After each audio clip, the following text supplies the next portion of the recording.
Hello, I've got a good one today. Well, I hope I have a good one every day, but today we're going to do something that's really interesting. At least I think so. We're going to make an ingredient that is something that we always have around. Most people could go right now into their pantry and find a bag of egg noodles. Some of them say all white, or some of them will say wide cut, anything like that. But they're used in soups, they're used in stews, they're used as side dishes tossed with butter and parsley. They're just one of those things that we tend to grab right off the shelf and we don't give them a second thought. But why? We can make them from scratch. And when you make them from scratch, you get a far better texture. They become worthy of that soup or that stew or whatever you're serving them with, as opposed to being just an afterthought. And even better than that, not only am I going to teach you my recipe for making egg noodles, but I've done a couple of things because I really want to get us into the habit of thinking ahead and making life easier on ourselves. So I'm going to show you the simple method of just, enough for a pound, the exact size you get when you go to the grocery store, that package. That's what I'm going to show you. But on the printable that I'm sharing, I show you a bulk recipe so you can make 3 pounds, because I'm also going to go over how we would freeze it, how we would dry it, what we would do if we were going to cook it today. Even if you have a dehydrator, I'm including those instructions. I want to make sure that we are set up to be successful. We're set up to always have delicious homemade food in our larder, whether it be in our freezer, in jars that we love looking at, because I really do. I get a big kick out of looking at the pantry that I work so hard on. Yes, by the way, I've been asked, there will be a pantry tour. There's so much we're going to go over. But today we're going to do egg noodles, and I'm excited, and I hope you love them. Let's do it. When you see how easy this is, it'll be like, but why have I been buying that awful little dry bag at the bottom of the shelf? You ever notice they're always at the bottom? Even the supermarket doesn't respect them. Okay, so very often you'll see pasta doughs, noodle doughs, things like that made on the counter, and they'll say make a well, and you mix everything in the well. I don't like that, only because if that well breaks, and I'm a clumsy person, I am a clumsy person, I always break the well. And when I break the well, the eggs go that way. It's a hot mess. I don't enjoy it. My dogs, they go nuts for it because now there's eggs sliding down the side. I think my dogs share one brain cell. It's a mess. So what I've figured out is that if I do the exact same process, but in a bowl, it doesn't matter. We can make a mess. We can break the well. It doesn't matter. It'll all be contained in here, and we will end up with our perfect noodle dough and no mess. Shut up, you. Okay, so I'm going to bring the camera over. I just wanted to explain why we're going to do it this way instead of on the counter. The counter is a mess. The bowl is not. Here we go. Okay, so we've got our nice big bowl.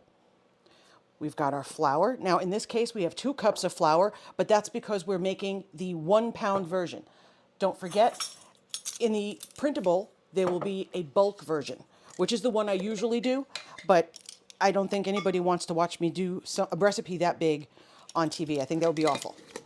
Okay, so we added just a bit of salt, and we've got our 3 eggs. Now, I always beat my eggs before we start. I hate chasing eggs around a bowl.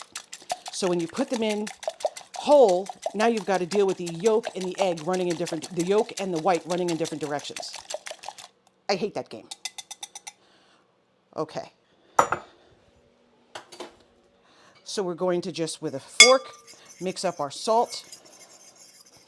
And at the same time, we're able to make that little well we talked about. That it doesn't matter if it breaks. There we go.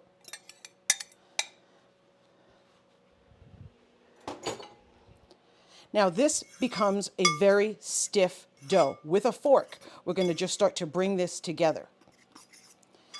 Once we can no longer mix with our fork, we're going to switch to our very clean hands. We are not going to be adding water to this recipe. It literally is eggs, salt, and flour. If by chance the dough is remarkably stiff for some reason, and which happens sometimes, there's a humidity issue, what you would do is get a little bit of water on your hand.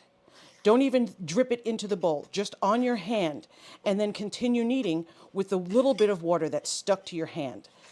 That's how we control the liquid in this particular dough. Now you see, very shortly, I'm not going to be able to do anything useful with this fork. All I'm really trying to do at this point is make sure that The flour has absorbed that egg.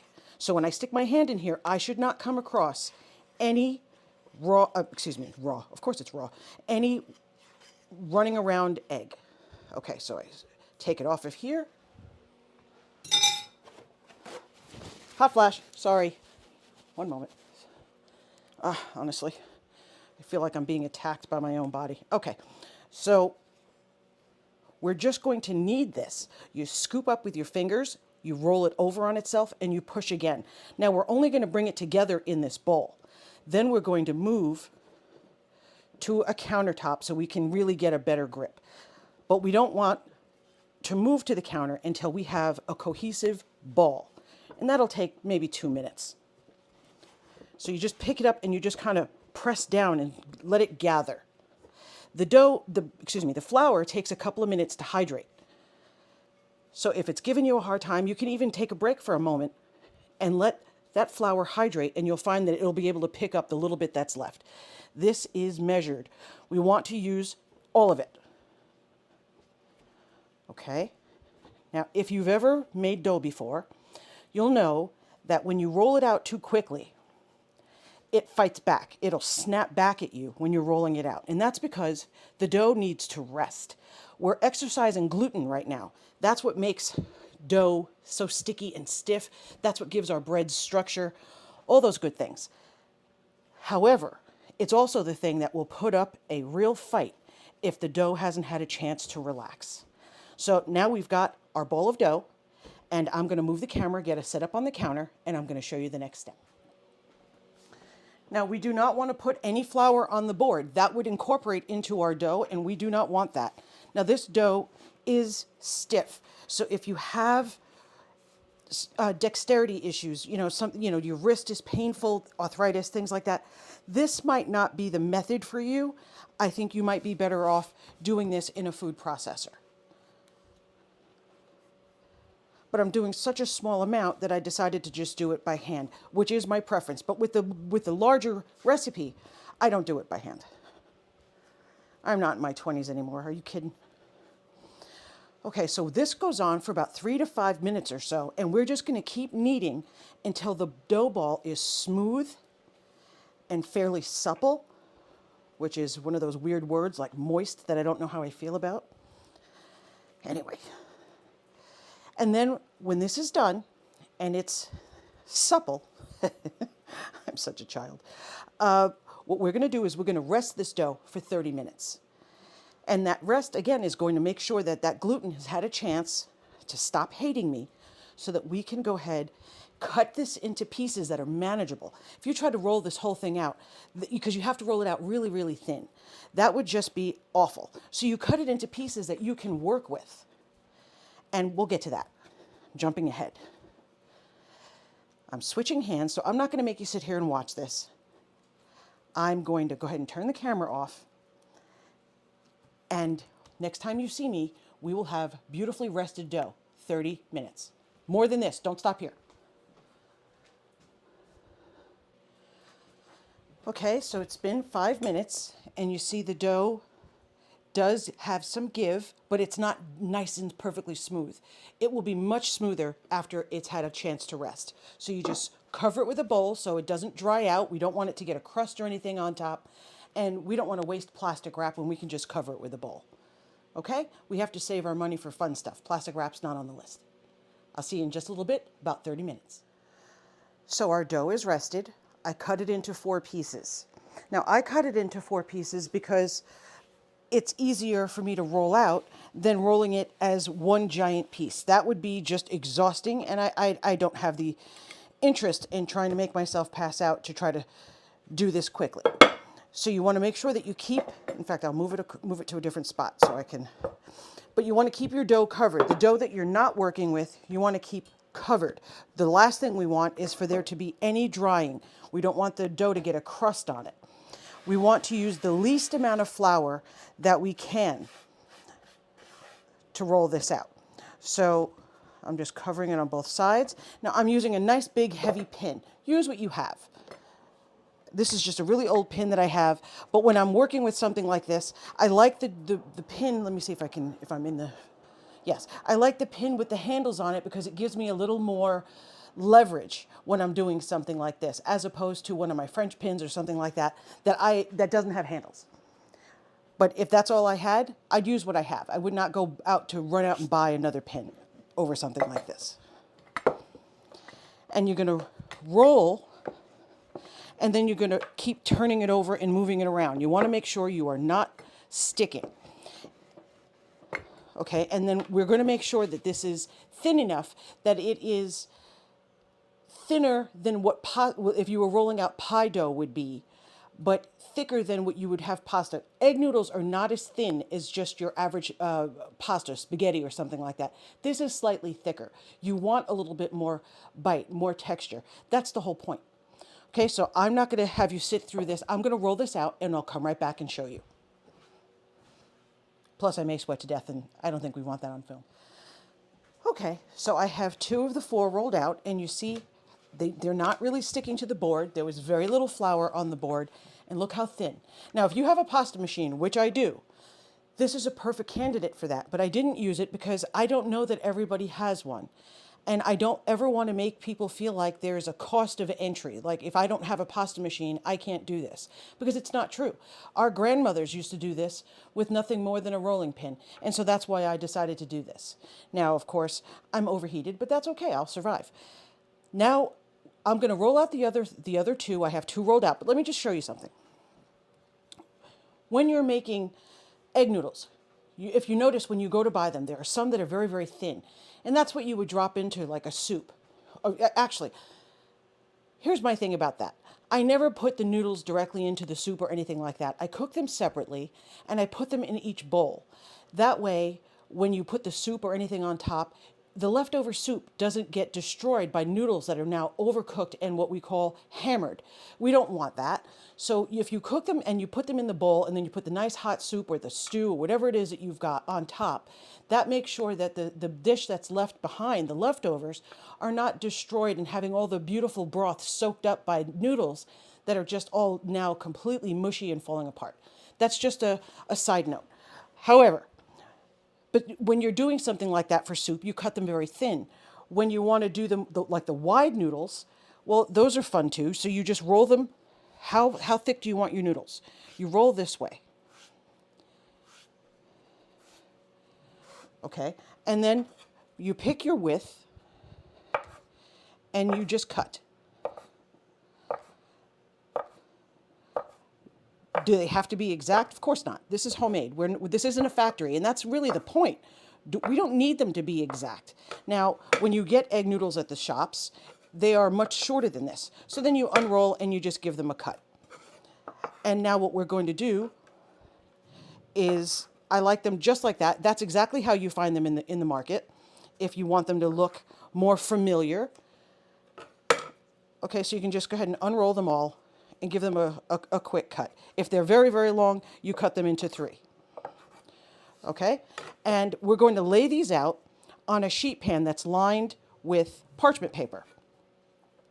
We want to make sure that there's no parts of them that are still rolled over.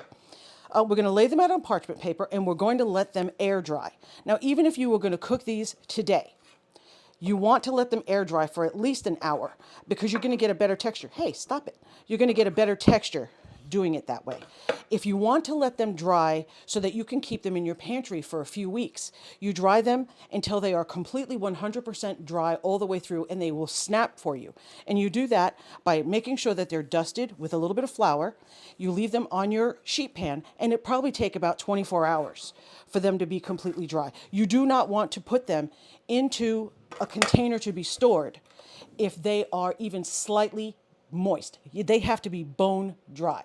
Now, if you have a dehydrator, again, which I do, you can fill up your dehydrator, make sure they are not touching. They have to have space all around them, and you dehydrate them, and that'll take a few hours. Now, it's very important, if you're using a dehydrator, that you do keep the temperature low. Now, on the printable that I'm giving you, all of this information is there for you. You don't have to try to remember any of this. But what you're going to want to do, here, let's grab this while we're talking. What you're going to want to do is make sure that you do not have a very high temperature on your dehydrator, because these are raw and we want to keep them that way. If you run your dehydrator and it's super warm, you'll accidentally cook them through, which we do not want. Okay? So we want to dry them out. So let it take longer on the low temperature, and when they are absolutely bone dry, you package them up in a nice airtight jar. I like those. I have one, and I'll link it for you. It's one of those things that sucks the air out of a mason jar, and they work on wide mouth and regular mouth, and you can get a nice big deep one, like 2 quarts or something like that, and you just keep them stored in there, which is fantastic. That makes them shelf stable. The key being bone dry. And the other thing that makes it so easy to do is to put these in the freezer, just like this, on your sheet pan, and then freeze the sheet pan, freeze the whole thing. And when they are completely frozen, you can then bag them up. Now, and you can cook them right from frozen. You do not have to defrost them. So the point is that we can make sheets and sheets of these, make lots of them. They are homemade and they look homemade. That's the point. If you want to use a fancy cutter that's got the little ridges on it, if you like those ridges that some of the egg noodles have in the stores, that's really cute. I've done that, but I'm not trying to complicate it. I'm trying to make this as easy as possible, because these are delicious, and that's what matters. These are delicious. They're going to have a great texture when you cook them. The printable that I'm including gives you not only the directions for the making of the noodles, but all the different ways that I just discussed of storing them. And we've also got the instructions for cooking them. So I'm going to continue to cut all our noodles and get these all set up, and then I'm going to show you what it looks like when we come back. And this is what you end up with. 2 trays, exactly like this one. You let them air dry. Even if you're going to cook them today, they have to dry, and they'll start to curl up a little bit. They will not stay this flat. They will curl up just a bit, and they are homemade. They're delicious. You can air dry them. You can dry them completely for shelf stable storage. You can dehydrate them, or you can freeze them. This is how we take control of our pantry, and we stop depending on the supermarket, who takes egg noodles and puts them on the bottom shelf. These are not worthy of the bottom shelf. This is top tier stuff. Thank you for joining me today. I hope you love this. I hope you give it a try. I'd love to know what you think. I'll see you next time.